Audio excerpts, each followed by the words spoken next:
Se trata de Gustavo Córdoba, consultor y analista político, director de la consultora Suban Córdoba y asociado director del Seminario de Comunicación Política Maratón Compol. Gustavo, bienvenido, ¿cómo estás? Leandro, Daniel, gracias. No, gracias a vos por estar acá. Bueno, ¿qué te dejó lo que dijo Cristina?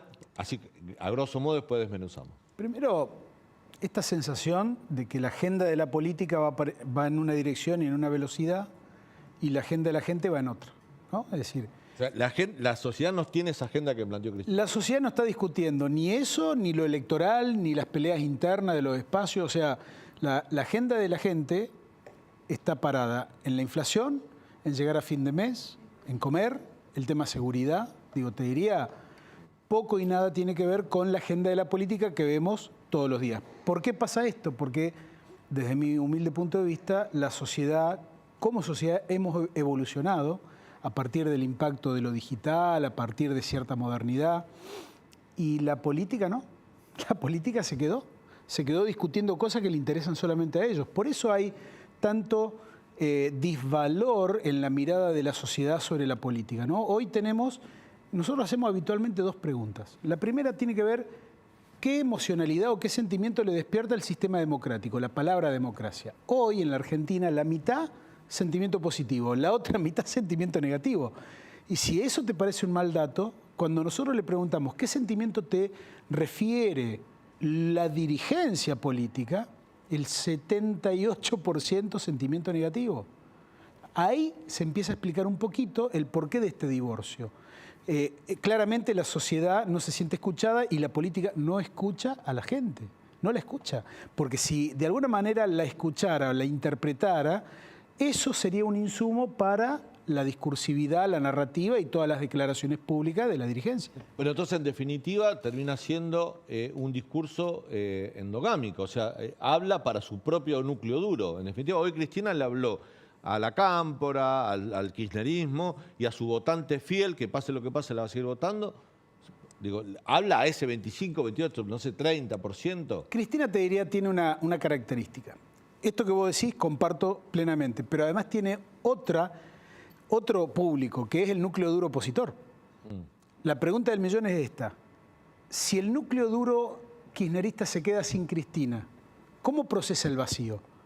Seguramente hoy no hay ningún dirigente que pueda llenar, ¿no?, el espacio que dejaría Cristina. ¿Y la oposición? ¿Y el antikirchnerismo, que lo define mejor que nada hoy al espacio opositor principal? Pero esa experiencia ya la vivimos. Cristina, sin dejar de ser líder, no fue candidata, fue Alberto. O sea, se dio ese lugar, pero estaba claro que la líder era ella y el candidato era Alberto. Ganaron, le fue bien, pero la experiencia de gobierno es muy mala. Entonces, repetir esa historia, también hay argumentos del lado de la oposición como para revertir eso. Está claro. A ver, el problema es que cuando la oposición hace política solamente desde el antikirchnerismo, sí, pierde de construir positivamente en otra dirección. Porque eso es lo que vemos entre la editorial, más en la oposición. No, más allá de eso, la editorial tuya tiene muchos elementos interesantes. Yo te agregaría la siguiente. Los tiempos de tolerancia en la sociedad argentina se han ido acortando. Sí. 8 años Cristina, 4 años Macri, 2 años Alberto, y cada proceso fue interrumpido por un voto castigo, porque los resultados de la economía no estuvieron a la altura de las expectativas de la sociedad. Esto esconde además no solamente el achicamiento de la luna de miel o de la tolerancia, sino además que fueron los últimos dos modelos ideológicamente opuestos, ¿no? Fueron los dos modelos que hay disponibles para que la sociedad diga o elijo esto o elijo esto. Claro. Y los dos fracasaron. Por eso también yo le presto mucha atención a Milei, porque no deja de ser sorprendente que después de que él tuviese salidas realmente desopilantes, hablando de racismo en la Feria del Libro, hablando del tráfico de órganos, la venta de niños, etcétera, etcétera, él se fue al pasto. Aumentó su negatividad, aumentó claramente todo lo malo y cayó su intención de voto. Ahora, no habló más de eso, empezó a volver a hablar de economía y recuperó lo que había perdido al punto tal, Daniel, que hoy nosotros, ni ninguno de nuestros colegas puede dejar de considerar que Milei puede ser protagonista de la segunda vuelta el año próximo. Claro. De los precandidatos presidenciales, ¿es Milei el que más está construyendo sentido común? Y cuando hablo de sentido común me refiero a economía, justamente esto del déficit fiscal, la emisión, cómo combatir la inflación. Y por otro lado, a esto decís vos, la política habla de cosas que solo le importa a la política. Es decir, él al sindicarlos como la casta, básicamente está diciendo eso con otras palabras. Comparto. Además, la palabra construcción, ¿no te parece que también la política tradicional construye la candidatura de Milei? Milei no tendría que hacer más nada, seguir hablando de economía y dale. Él tiene entre 20 y 25% de la intención de voto. Miren, nosotros hacemos realmente muchas encuestas. Nos pasó en una provincia, medimos las 12 principales ciudades.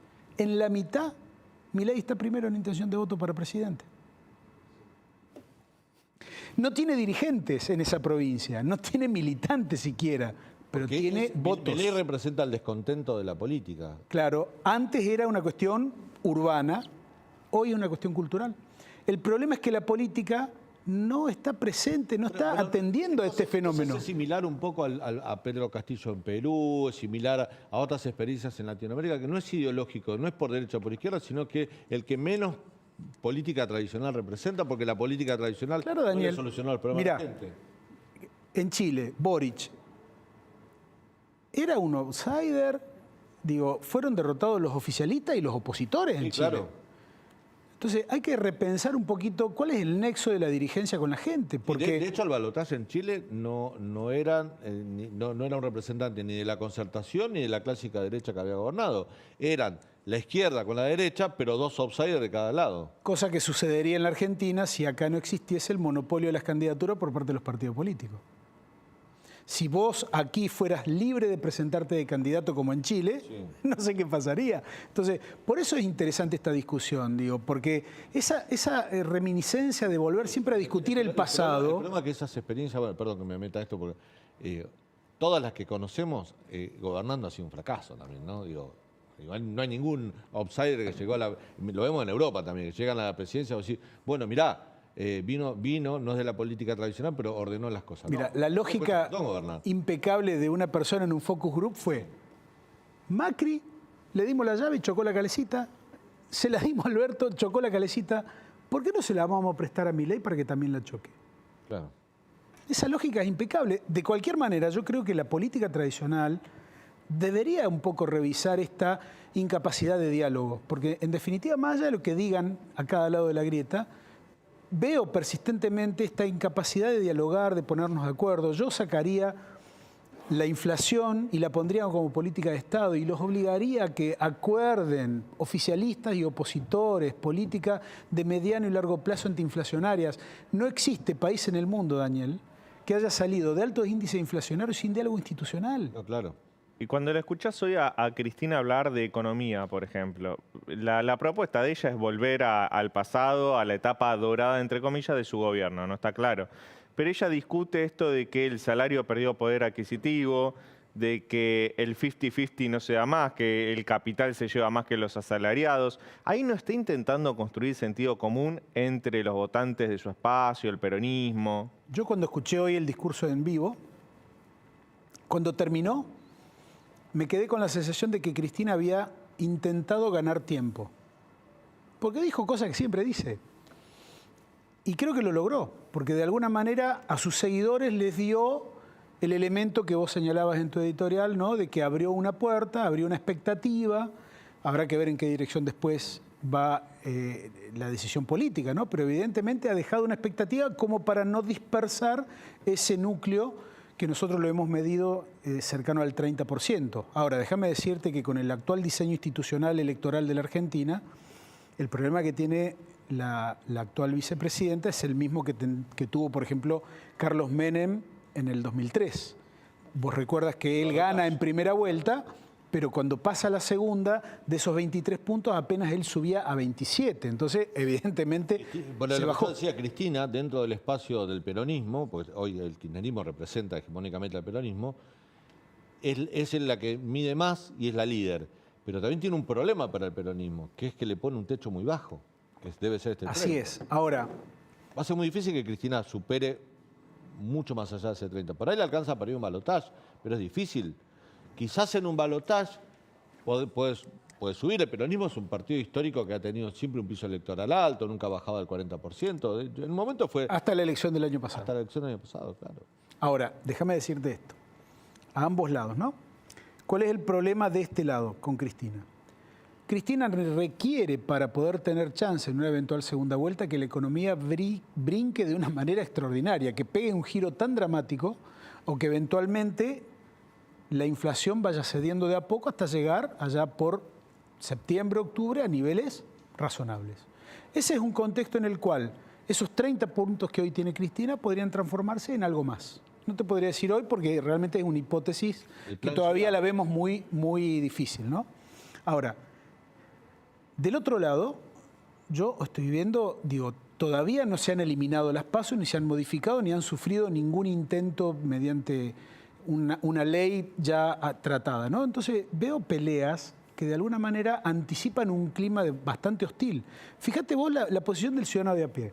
Ve las 3 posiciones del gobierno, ve 3 gobiernos distintos en uno, que no se ponen de acuerdo en una narrativa en común. Cuando se cansa de eso y ve a la oposición, a la alternancia, a la alternativa democrática, ¿qué ve? Peleas, insultos, altisonancias. Es realmente complicado. Digo, bajen un cambio. Digo, no sean tan transparentes en venderle sus diferencias a la gente. No está bueno. Digo, la actitud que tuvo Patricia Bullrich no es digna de una candidata a presidenta. Digo, los argentinos no nos merecemos esa violencia. Digo, hemos tenido un pasado con tanta violencia que basta ya de eso. Digo, necesitamos una construcción, como vos dijiste hace un rato, Leandro, mucho más positiva, más racional. Yo estoy con la idea, lo escribí ayer en La Nación, en mi columna de los jueves, que quizás porque no son candidatos, quizás porque uno fue presidente y la otra porque fue la que armó Cambiemos, básicamente, me estoy refiriendo a Carrió y a Macri, que me da la impresión que en el espacio opositor, en la coalición de Juntos por el Cambio, son los únicos dos, más allá de sus diferencias públicas, que entienden cómo se construye poder. Sí, y te digo más, el otro día en una reunión de politólogos decíamos, y en algún momento quizás nos equivocamos de carrera, deberíamos haber estudiado psicología, porque el problema de los egos es tan grave, porque en el diagnóstico, fantástico, ¿no? Diagnosticamos bárbaro. Ahora, cuando vos tenés que poner al dirigente o a la dirigente en algún lugar, ahí empiezan los problemas. Parece Carlos Pau, parece Mar del Plata en el verano, una pelea de Marquesina.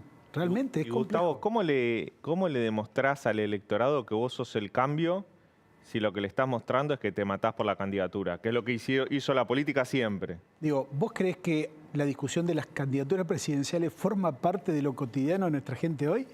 No entendés nada. Digo, la realidad de nuestra gente de a pie es otra. Digo, la Argentina discute otras cosas en el día a día. Por eso hablo yo de cierta pertinencia en la discusión de la narrativa política. No es pertinente, no está en la prioridad de la agenda. Digo, ese es un problema no te pregunté bastante algo que importante. Importante de lo que dejó Cristina. ¿Cómo queda Alberto después de lo que dijo Cristina hoy? Y Alberto va a pasar a la historia por ser un presidente de una sola oportunidad. Digo, es en nuestros escenarios donde lo medimos en distintas alternativas, no supera el 2%. ¿El? El 2%. 2%. Entonces, digo, ¿qué decirte, no? Digo, un presidente en ejercicio que no, digo, puede aspirar a terminar su mandato, claramente.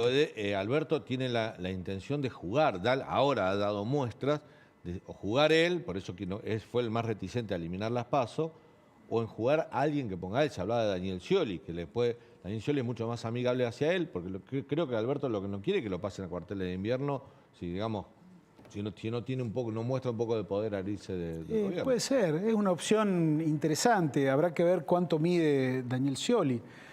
Cuando era ministro nosotros lo medíamos de manera permanente y están los archivos en nuestra página web, pueden consultarlos, la verdad que nunca despegó. La única que puede garantizar que no se porque una posibilidad es que las provincias peronistas desdoblen las elecciones, que cada uno haga cuide su terruño y cuide lo que tiene y se desentiendan de la elección nacional. ¿La única que puede evitar eso es Cristina? ¿Una candidatura de Cristina dentro del Frente de Todos? Sí, ella tiene la centralidad política, no solamente del peronismo, de la política argentina. Es la dirigente que hoy, si solamente se votase un presidente en primera vuelta, sería electa. Ahora, lamentablemente, el Cristina sola mide más que cualquier candidato de Juntos por el Cambio. Nosotros preguntamos de esta manera. ¿A usted, a este dirigente, lo votaría seguro, lo votaría probablemente o nunca lo votaría? Sí. Cristina tiene de voto seguro 28,3. Le sigue segundo Milei con 19. Tercera, Patricia Bullrich con 14. Quinto, Larreta con 12 y Mauricio un peldaño más abajo con 9, de voto seguro.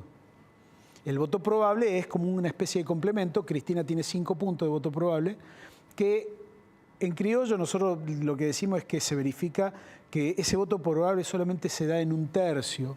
Entonces a ese 28 le agregamos 2 puntos. Por eso hablamos de 30 puntos. Igual está atomizada la opción Juntos por el Cambio en 3 candidatos, digamos. Se supone que eso alguien lo unifica, ¿no? De cualquier manera, déjame también advertir algo que está pasando en la industria de la opinión pública. Nosotros estamos viendo que cada día más las encuestas de tipo online, digitales, en redes sociales, están teniendo problemas de interferencia con el algoritmo. El algoritmo es una cuestión comercial que identifica a aquellas personas que tienden a responder encuestas con mucha frecuencia. Entonces, ¿qué hace? Y le manda la publicidad de las encuestas. ¿Qué genera esto? Genera públicos sobreinformados, sobrepolitizados. Entonces, las respuestas, por ejemplo, el conocimiento de los dirigentes es casi total. Cuando vos le preguntás, ¿te interesa la política? El 85% dice que sí, cuando en realidad en una encuesta normal no supera el 40%. Nosotros le preguntamos a la gente, ¿usted ha respondido más encuestas de esta el último mes? Y la mitad nos dijo que sí. Entonces, Daniel, ahí hay un problema. ¿Por qué? Porque los climas de opinión que se fundamentan en ese tipo de estudios toman un giro dramático, porque después lo que viene es el golpe en la pared.